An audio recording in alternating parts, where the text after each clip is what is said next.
All right, everybody, I'm Logan Alec, I'm a CPA, and this is my stimulus update for Wednesday, September 2nd. The big stimulus news of the day is that yesterday the CDC announced a new real eviction moratorium. I created an entire video on this new eviction moratorium right before this one.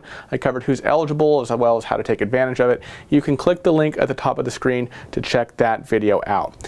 That is huge news, which is why I did a dedicated video on it, so I'm not going to elaborate on it in this video. In this stimulus update, I'm going to talk about Mnuchin's testimony in the House yesterday, tell you what Congress is going to be up to this month, as well as give my daily unemployment update. All right, let's talk about Mnuchin's testimony in the House yesterday. His testimony, or the hearing at least, was almost 2.5 hours long. I put a link in the description below if for whatever reason you want to watch the whole thing. But let me just tell you the key takeaways. So Mnuchin said that the White House is on board with more stimulus, and he said that he is willing to sit down with Pelosi again to negotiate.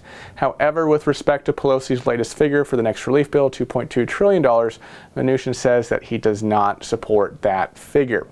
And yes, 53 minutes into the hearing, Mnuchin was asked about more stimulus checks.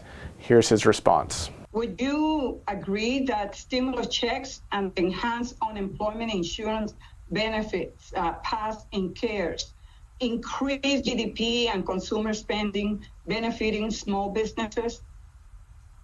Yes, and that's like we'd like to extend enhanced unemployment, and we'd like to send out more economic impact payments. Those have both been critical to the economic recovery. Thank you. I yield back. So that's basically what you need to know about Mnuchin's hearing. If you've ever watched these things, you know that very often they're just opportunities for members of Congress from the other party of the individual testifying to just pontificate about everything the other side is doing wrong. In the case yesterday, you had a lot of the Democratic Congress people just talking about all the abuse in the Paycheck Protection Program, and then you have, someone from the individual testifying's own party just start talking about everything they're doing right and what the other side is doing wrong. So there's often a lot of noise in these things. After Mnuchin's testimony, he did call Nancy Pelosi. However, just like their previous phone call a few weeks back after stimulus negotiations failed, and like Pelosi's call with Mark Meadows last week, didn't go well. Pelosi said in a statement that the phone call made clear that Democrats in the White House continue to have serious differences understanding the gravity of the situation that America's working families are facing. Both sides, Democrats and Republicans, are clearly just holding out right now, waiting for the other side to cave. Now, stepping back to remind you of the big picture, the Senate is back in D.C. this coming Tuesday, the day after Labor Day, and it will likely vote on the Republican skinny stimulus bill that will go nowhere in the House if it can even pass the Senate. And beyond that, we have the appropriations bills, or at least continuing resolutions, that need to pass this month to avoid a government shutdown.